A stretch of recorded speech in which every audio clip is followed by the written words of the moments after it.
šeit nav Krievija. Es gribētu vēl vienreiz atgādināt, un šeit nekad nebūs Krievija. Nesapņojiet par to. Un tāpēc es gribu atgādināt to patieso vēsturisko notikumu gaitu. Ko nozīmē 9. maijs Latvijas valstī un latviešu tautai? Neko labu. 1945. gada 9. maijā Latvija bija un palika okupēta. Vienu okupācijas karaspēku nomainīja otrs okupācijas karaspēks. Latviešu tauta priecājās 9. maijā. Atvainojiet, jūs laikam slikti pazīstat latviešu tautu.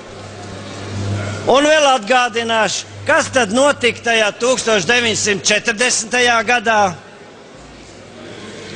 Okupācija. Vārdiņš, kuru daudzi vairs negrib šodien lietot. Bet šāds iesniegums prasa to, lai mēs atgādinātu par to, ka bija okupācija. Nevelti mums 17. jūnijā ir Latvijas okupācijas diena un nekas cits. Jūs man parādiet vienu kārtīgu latviešu ģimeni, kur 9. maijā kaut ko svinēs. Tādas Latvijā nav. Ja kāds latviski runājošais aiziet līdzi kādam nelatviski runājošam kaut uz kurieni, tad tās ir atsevišķas vienības un nekas vairāk.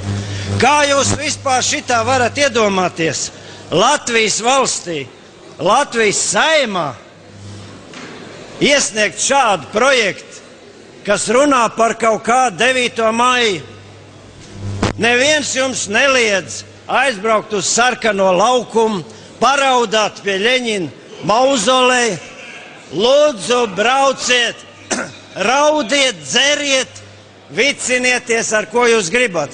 Bet lieciet mierā Latviju, lieciet mierā latviešu tauta savu 9. maiju.